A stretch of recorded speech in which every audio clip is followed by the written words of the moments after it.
আসসালামু আলাইকুম এভরিওয়ান, সবাই কেমন আছেন? আমি আলহামদুলিল্লাহ সবার দোয়ায় অনেক ভালো আছি। এই যে আমার বোনের ছেলেটা আমাদের বাসায়, ও হচ্ছে গিয়ে সকালবেলা ঘুম থেকে উঠে গিয়েছে। আর আমার বাসায় আজকে একটা স্পেশাল ডে, কারণ আমার নিউ ফ্রিজ আর ওভেন চলে এসেছে আজকে।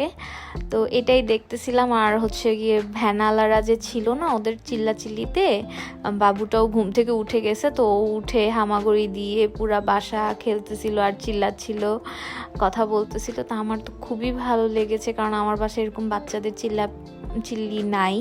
আর ও ভালোই দেখলাম একা খুব বাসায় নিজে নিজে হামাগুড়ি দিয়েই করতেছিল। তো আসলে ওভেনটা কোথায় রাখবো করে আপাতত টুলের উপরে এখনও সেট আপ করিনি, সাইডের সিল টিল কিছুই খুলিনি, কোনো পেপারও উঠাইনি, সব এইভাবেই রেখেছি। বক্সগুলো আসলে আমার হাজব্যান্ডকে বললাম আপনি সিলিংয়ের উপরে এসির বক্সটা আর হচ্ছে কি ওভেনের বক্সটা উঠান। এটা হচ্ছে ফার্স্ট ওভেনে কিছু গরম করলাম, এখানে পেটিস ছিল, তো ওইটাই আমি ওভেনে গরম করলাম। আর চাটা ছিল ফার্স্ট টাইম, মানে ওভেনের উদ্বোধন, পেটিস আর হচ্ছে গিয়ে চা গরম করা দিয়ে আমার ওভেনের উদ্বোধনটা হলো। তো আমি আপাতত ওভেনটা কিচেনেই রেখেছি, কিচেনেই রাখার ইচ্ছা আছে। তো আমি দেখছিলাম কিভাবে ওপেন করতে হয়, যেহেতু কেনার সময় আমি যাইনি, আমার হাজব্যান্ডই নিয়ে এসেছে বাসায়।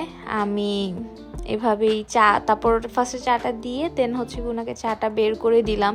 আমার তো খুবই এক্সাইটেড লাগছে যে এখন কোনো কিছু, মানে নিজে একা একা তো কোনো কিছু চুলায় গরম করে খেতে ইচ্ছে করে না, এই জন্য ওভেনটা খুবই দরকার ছিল। আর শীতকালে তো খুবই আলসামির একটা দিন, আমার ঘর পুরা এলোমেলো হয়ে আছে, আসলে গুছাতে হবে, নতুন সংসার তো সব একটু একটু করে করা। আর চাল ডালে কিছু অর্ডার ছিল আমার, ওগুলোই নিয়ে আসলো লাইজল, এগুলো নাকি অফারে ছিল। আমি ডিমও নিয়েছি, ডিমগুলো অনেক কম প্রাইজে ছিল, 119 টাকা করেছিল। তো কিন্তু আমাকে 1 ডজন ডিমই দেয়, ওনাদের নাকি স্টকে থাকে না। তো এগুলো আসলে লোকাল বাজারে হারপিক পাউডারটা পাওয়া যায় না, গ্লাস ক্লিনারগুলো সবসময় পাই না, তাই এগুলো চাল ডাল থেকে অর্ডার দেওয়া আর কি।